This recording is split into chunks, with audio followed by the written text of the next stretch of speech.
Everyone, आप सबका स्वागत है आपके अपने ही चैनल इंग्लिश हंटर पर।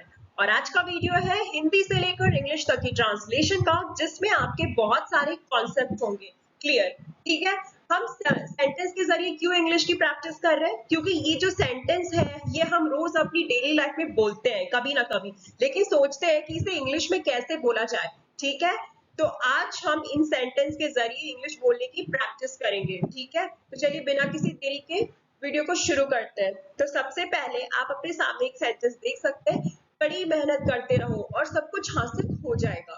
ठीक है, अब इसे इंग्लिश में कैसे ट्रांसलेट किया जाए? ठीक है, तो सबसे पहले आपको ये देखना है कि ये जो सेंटेंस है वो प्रेजेंट में है, मतलब वर्तमान में है, पास्ट का है मतलब भूतकाल जो बीत गया, या फ्यूचर का है मतलब आने वाला समय। ठीक है, उसके बाद आप क्या करेंगे, इन सारी हिंदी शब्दों की इंग्लिश मीनिंग निकालेंगे। क्योंकि आप अभी बिगनर हैं, आपको समझ में नहीं आ रहा कि यार हम इस सेंटेंस को कैसे इंग्लिश में फ्रेम करें, तो क्या करेंगे आप? कुछ नहीं करना है, आपको इन सारी हिंदी शब्दों की इंग्लिश मीनिंग निकाल लेनी है, मतलब कि इन सारी हिंदी शब्दों को हम इंग्लिश में क्या बोलते हैं। ठीक है, तो आप यहाँ देख सकते हैं, कड़ी मेहनत करते रहो मतलब आप मेहनत अभी जारी रखिए, प्रेजेंट में है, और सब कुछ हासिल हो जाएगा मतलब मेहनत करते रहो, फ्यूचर में आपको सब कुछ हासिल होता जाएगा। तो फ्यूचर का भी है और प्रेजेंट का भी है।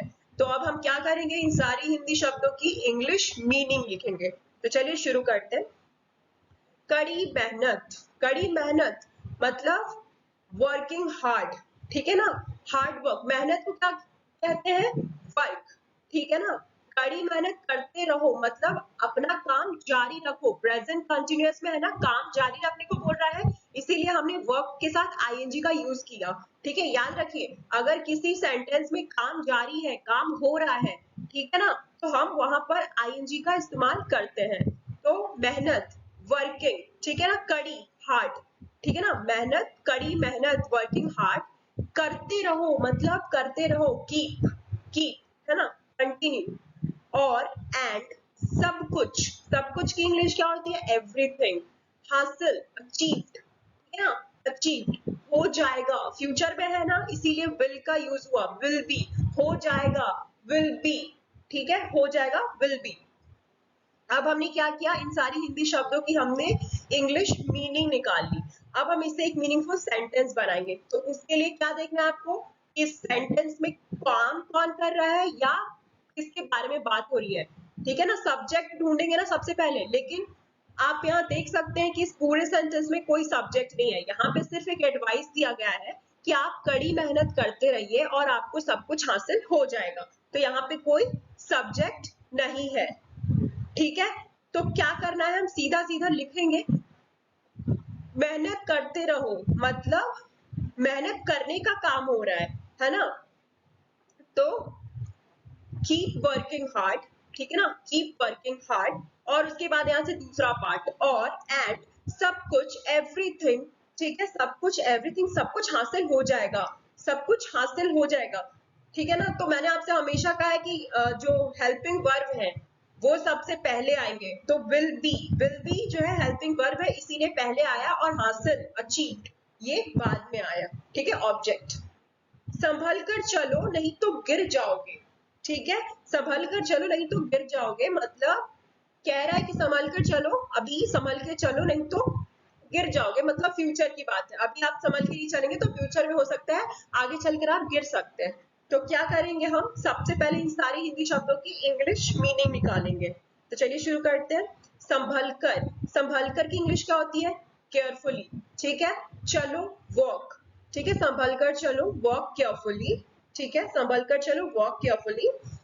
नहीं तो, नहीं तो की इंग्लिश क्या होती है? अदरवाइज, नहीं तो, हमेशा याद रखिए, नहीं तो अदरवाइज, खाना खाओ नहीं तो थप्पड़ पड़ जाएगा, it otherwise I will slap you, ठीक है, तो नहीं तो की इंग्लिश क्या होती है? अदरवाइज। गिर जाओगे, गिरने की इंग्लिश क्या होती है? फॉल। जाओगे, विल, मतलब फ्यूचर की बात हो रही है। ओके, अब हमने इन सारी हिंदी शब्दों की इंग्लिश मीनिंग निकाल ली, अब हम इससे एक मीनिंगफुल सेंटेंस बनाएंगे। तो सेंटेंस बनाने के लिए क्या जरूरी है? एक मीनिंगफुल इंग्लिश सेंटेंस बनाने के लिए क्या जरूरी है जिससे एक परफेक्ट इंग्लिश का सेंटेंस बन जाए? सबसे पहले आता है सब्जेक्ट, ठीक है, फिर आता है हेल्पिंग वर्ब अगर जरूरत है तो, नहीं तो वर्ब, ठीक है, हेल्पिंग वर्ब, वर्ब, फिर ऑब्जेक्ट। 4 चीजों की जरूरत पड़ती है एक मीनिंगफुल परफेक्ट सेंटेंस के लिए। लेकिन यहाँ पर आप देख सकते हैं कि यहाँ पे कोई सब्जेक्ट नहीं है और यहाँ पे सिर्फ एक एडवाइस दिया गया है कि आप संभल कर चलिए नहीं तो आप गिर जाएंगे। ठीक है, तो चलिए सबसे पहले संभल कर चलो। आप देख सकते हैं कि एक ही लाइन में 2 सेंटेंस है। संभल कर चलो नहीं तो गिर जाओगे, संभल कर चलो मतलब चलना है ना, इसीलिए वॉक केयरफुली। चलने का काम हो रहा है, संभल कर चलने का काम हो रहा है, वॉक केयरफुली।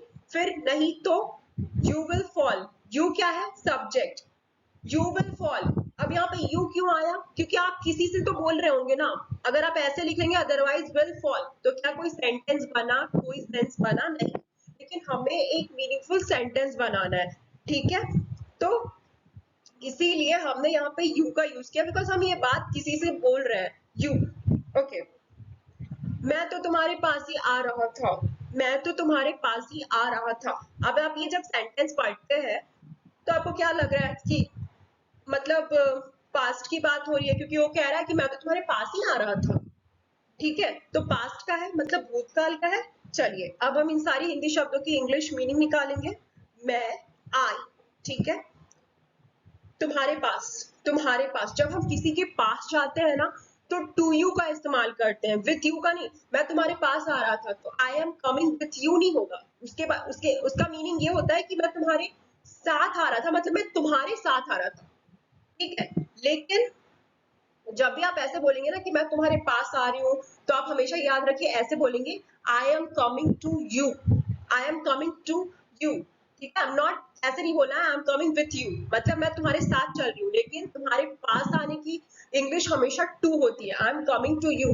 टू का इस्तेमाल क्या होता है, कब होता है? जब हम डायरेक्शन का यूज करते हैं। ठीक है, टू क्या है? एक प्रिपोजिशन है जो कि डायरेक्शन बताता है। ठीक है, चलिए, तो मैं तो, ठीक है, आई, मैं आई तुम्हारे पास, टू यू। ही आ रहा था, आ रहा था। अब यहाँ पे फ्यूचर, सॉरी, पास्ट में आने का काम हो रहा था, जारी था, आ रहा था, तो चल रहा था काम, इसीलिए कमिंग। आने की इंग्लिश क्या होती है? कम, और उसमें हमने आईएनजी को ऐड किया। ठीक है, कि मैं तुम्हारे पास फ्यूचर में आने का काम कर रहा था। तो चलिए हमने इन सारे इंग्लिश मीनिंग निकाली, इन सारी हिंदी शब्दों की इंग्लिश मीनिंग निकाली है। अब हम इससे एक मीनिंगफुल सेंटेंस बनाएंगे। तो क्या करेंगे? सबसे पहले आपको ये देखना है कि इस पूरे सेंटेंस में काम कौन कर रहा है या बात किसके बारे में हो रही है। सेंटेंस में हमेशा सब्जेक्ट ढूंढना जरूरी होता है। ठीक है, ठीक है। तो आप देखिए कि इस पूरे सेंटेंस में काम कौन कर रहा है? मैं काम कर रहा है। मैं जो है बोलने का काम कर रहा है। मैं बोल रहा है कि मैं तुम्हारे पास ही आ रहा था, तो मैं क्या है? सब्जेक्ट। तो आई, फिर वॉज, ठीक है। वॉज क्या है? हेल्पिंग वर्ब, जो ये बता रहा है कि ये जो सेंटेंस है वो पास्ट का है। देखिए वॉज, ठीक है। आप यहाँ पे देख सकते हैं कि ये स्ट्रक्चर फॉलो हो रहा है। सब्जेक्ट, वॉज क्या है? हेल्पिंग वर्ब, कमिंग जो है वर्ब है, मतलब पास्ट में आने का काम हो रहा था, टू यू ओनली, तुम्हारे पास, तो वो क्या है? ऑब्जेक्ट। ठीक है, चलिए उसके बाद यहाँ पर देखिए, मैं कल पूरे घर को गुलाब से सजाऊंगा। मैं कल पूरे घर को गुलाब से सजाऊंगा। ओके, ये फ्यूचर की बात कर रहा है। ये कह रहा है कि मैं कल जो है पूरे घर को, फ्यूचर को, सॉरी, पूरे घर को गुलाब से सजाऊंगा। तो फ्यूचर की बात है, कल की बात कर रहा है, तो मतलब फ्यूचर का है। तो चलिए इन सारी हिंदी शब्दों की इंग्लिश मीनिंग निकाल लेते हैं। तो चलिए शुरू करेंगे। मैं आई कल पूरे घर, कल की इंग्लिश क्या होती है? टुमारो। पूरे घर को, द होल हाउस, पूरे घर को, पूरे की इंग्लिश होल। ठीक है, घर को, द होल हाउस, पूरे घर को कैसे फ्रेम करेंगे? The whole house. ठीक है, द होल हाउस। ठीक है, पूरे घर को, द होल हाउस, गुलाबों से, विथ रोजेस, विथ रोजेस। ठीक है, गुलाब से, विथ रोजेस। ठीक है, रोजेस, सजाऊंगा, विल डेकोरेट, विल डेकोरेट। ठीक है ना, सजाने की बात कर रहा है, कल सजाएगा, फ्यूचर की बात कर रहा है, तो विल डेकोरेट, विल डेकोरेट। ठीक है, विल डेकोरेट हो गया। अब हम इससे एक मीनिंगफुल सेंटेंस बनाएंगे। तो सेंटेंस बनाने के लिए सबसे पहले क्या आता है? सब्जेक्ट आता है। तो सब्जेक्ट क्या है हमारा? मैं क्या कर रहा है? बोलने का काम कर रहा है कि कल मैं पूरे घर को गुलाबों से सजाऊंगा। तो मैं, आई विल, ठीक है, फिर विल आया। विल क्या, ये हेल्पिंग वर्ब है जो ये बता रहा है कि मैं, ये जो सेंटेंस है वो फ्यूचर का है, भविष्य का है, ठीक है। फिर क्या का काम होगा, सजाने का काम होगा, तो सजाने का काम हो रहा है मतलब वर्ब, क्रिया, तो डेकोरेट, ठीक है, डेकोरेट द होल हाउस, ठीक है, होल हाउस, क्या डेकोरेट करेगा, पूरे घर को, किससे, रोज से, क्या डेकोरेट करेगा, पूरे घर को डेकोरेट करेगा, और किससे डेकोरेट करेगा, गुलाब के साथ, तो ये आपका ऑब्जेक्ट हो गया, ठीक है। तो पहले देखिए कि क्या करना है और किसके साथ करना है, ठीक है, ओके। कोई तो होगा जिससे आप बेहद प्यार करते हैं, ठीक है, चलिए, कोई तो होगा, अब सेंटेंस को समझ के आप, ठीक है, कोई तो होगा मतलब फ्यूचर में, ठीक है, जिससे आप बेहद प्यार करते हैं प्रेजेंट में। चलिए, अब हम क्या करेंगे, इन सारी हिंदी शब्दों के इंग्लिश मीनिंग निकालेंगे। तो चलिए, मस्ट बी एनीवन, कोई तो होगा का इंग्लिश क्या होता है, मस्ट बी एनीवन, कोई तो होगा मतलब आप कह रहे हैं कि जरूर कोई ना कोई होगा, जरूर कोई ना कोई होगा। तो जब ऐसी चीजों में हम मस्ट का यूज करते हैं, मस्ट का यूज तब होता है, मस्ट का यूज हम तब करते हैं जब हम चीज को बताते हैं कि हाँ ऐसा होगा ही होगा, इसको चेंज नहीं कर सकता, ऐसा कोई ना तो कोई होगा, ठीक है। तो तब हम मस्ट का यूज करते हैं जब हम पूरी तरह से श्योर होते हैं कि ऐसा कोई तो होगा, तो मस्ट का यूज होता है। मस्ट बी एनीवन, ठीक है, कोई तो होगा की इंग्लिश क्या होती है, मस्ट बी एनीवन, जिससे, हु, ठीक है, आप, यू, बेहद, ठीक है, वेरी मच, ठीक है, प्यार करते हैं, लव, सॉरी यहाँ पे लव भी आएगा, प्यार करते हैं, लव, मतलब यहाँ लव आएगा बट मैं लिखना भूल गई। चलिए, अब हमने इन सारी हिंदी शब्दों की इंग्लिश मीनिंग निकाली, अब हम इससे एक मीनिंगफुल इंग्लिश का सेंटेंस बनाएंगे। ओके, तो क्या करेंगे, सबसे पहले आप यहाँ देख सकते हैं कोई तो होगा जिससे आप बेहद प्यार करते होंगे, तो मस्ट बी एनीवन, लेकिन यहाँ पर मैंने कहा है कि सेंटेंस में सब्जेक्ट होना जरूरी है।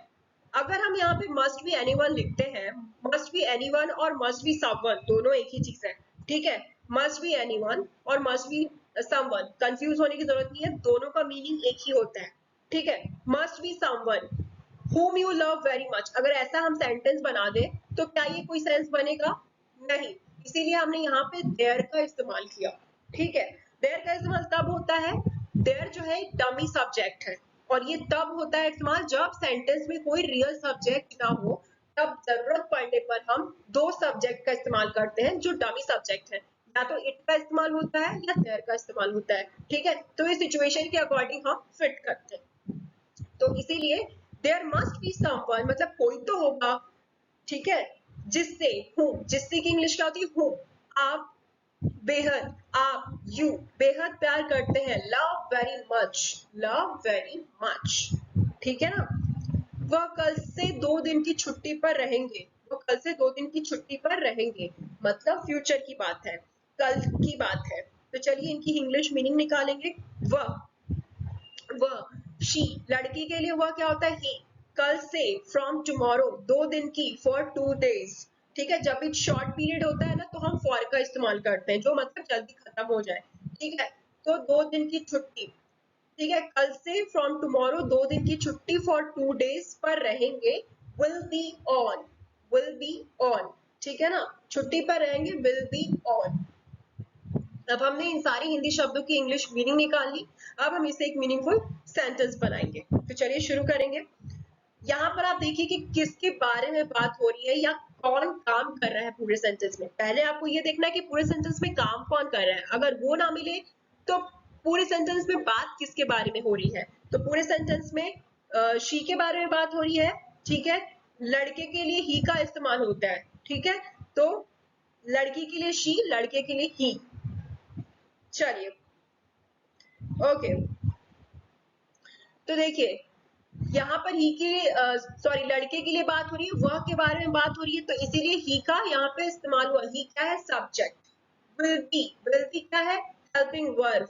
ऑन लीव, छुट्टी पर रहेंगे, ठीक है, विल बी ऑन लीव, छुट्टी की इंग्लिश क्या होती है, लीव, या तो आप ऐसे रख लीजिए, छुट्टी, 2 days, 2 दिन की, ठीक है, फॉर 2 days, छुट्टी, छुट्टी की इंग्लिश क्या होती है, लीव, लीव, ठीक है, और पर रहेंगे मतलब छुट्टी पर रहेंगे मतलब विल बी ऑन, ठीक है।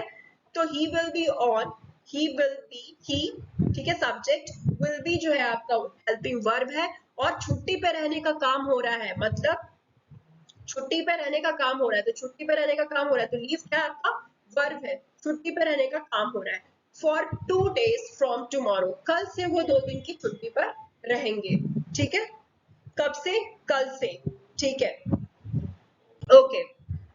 वह मेरा चाहने वाला है, वह मेरा चाहने वाला है, चलिए वह, ही, मेरा, माई, चाहने वाला, ठीक है, लवर, ठीक है, लवर एंड है, इज, बहुत कॉमन है सेंटेंस, बहुत बार आप बोलते भी होंगे, he is my lover, she is my lover, ठीक है, तो इसका मतलब क्या है कि वह मेरा चाहने वाला है, वह मेरा आशिक है या वो मेरी माशुका है, ठीक है। चलिए इस पूरे सेंटेंस में काम कौन कर रहा है, कोई काम नहीं कर रहा, किसी के बारे में बात हो रही है कि हाँ वह जो है उसका चाहने वाला है, वह मेरा चाहने वाला है, ठीक है, वह के बारे में बात हो रही है, तो वह क्या है, सब्जेक्ट, ही क्या है, सब्जेक्ट, फिर इज क्या है, हेल्पिंग वर्ब, जो ये बता रहा है कि ये जो सेंटेंस है वो प्रेजेंट में है, माय लवर, मेरा चाहने वाला है, ठीक है। उसके जैसा कंजूस मैंने कहीं नहीं देखा, चलिए इंग्लिश में इन सारे इंग्लिश मीनिंग निकालेंगे, इन सारी हिंदी शब्दों की, उसके जैसा लाइक हिम, उसके जैसा लाइक हिम, ठीक है ना, किसी के जैसा, इसके जैसा लाइक हिम, ठीक है। कंजूस, कंजूस की इंग्लिश क्या होती है, माइजर, माइजर, ठीक है। मैंने आई, कहीं नहीं, एनीवेयर, कहीं नहीं, एनीवेयर, ठीक है। नेवर सीन, देखा मतलब सीन, मतलब अभी तक नहीं देखा मतलब सीन, ठीक है ना, वो अभी तक की बात बता रही है कि अभी तक जो है उसने उसके जैसा कंजूस नहीं देखा। तो नेवर का इस्तेमाल हम कब करते हैं, जब हम नेगेटिव सेंटेंस, जब हम फ्यूचर में बात कर रहे होते हैं नेगेटिव चीजों के बारे में, ठीक है, फ्यूचर में बात कर रहे होते हैं या हम पास्ट के सेंटेंस में बात कर रहे होते हैं, फ्यूचर में या फिर पास्ट में, ठीक है। चलिए अब हम सारे हिंदी शब्दों की इंग्लिश मीनिंग हमने लिख ली है, अब हम इससे एक मीनिंगफुल सेंटेंस बनाएंगे, उसके जैसा कंजूस, आई हैव, मैंने अभी तक कहीं नहीं देखा, तो इस पूरे सेंटेंस में बात कौन कर रहा है, इस पूरे सेंटेंस में कौन कर रहा है काम, मैं कर रहा है, मैं है जो बताने का काम कर रहा है कि मैंने आज तक उसके जैसा कंजूस नहीं देखा, ओके। तो मैं क्या है मैं, सब्जेक्ट, हैव क्या है, हेल्पिंग वर्ब, जो ये बता रहा है कि ये जो सेंटेंस है वो पास्ट परफेक्ट में है, मतलब वो बता रहा है कि उसके जैसा उसने कंजूस अभी तक देखा ही नहीं, ठीक है। तो have never seen a माइजर like him anywhere, ठीक है। तुम अभी तक सो रहे हो क्या, तुम अभी तक सो रहे हो क्या, तो मतलब एक तरह से ये प्रेजेंट में है और क्वेश्चन है, तो चलिए इनकी हम इंग्लिश मीनिंग निकालते हैं। तुम, ठीक है, तुम, यू, ठीक है, तुम, यू, अभी तक, स्टिल, अभी तक की इंग्लिश क्या होती है, स्टिल, सो रहे हो मतलब सो रहे हो, सो रहे हो मतलब सोने का काम जारी है, तो सो रहे, स्लीपिंग, ठीक है, सो रहे हो क्या, आर, सो रहे हो, स्लीपिंग, क्या, आर, ठीक है। जब भी आप देखिए, जब भी कंटिन्यू प्रेजेंट कंटिन्यूअस में कोई क्वेश्चन रहता है तो उसमें जो क्या है ना शब्द, वो हमेशा आर होता है, ठीक है।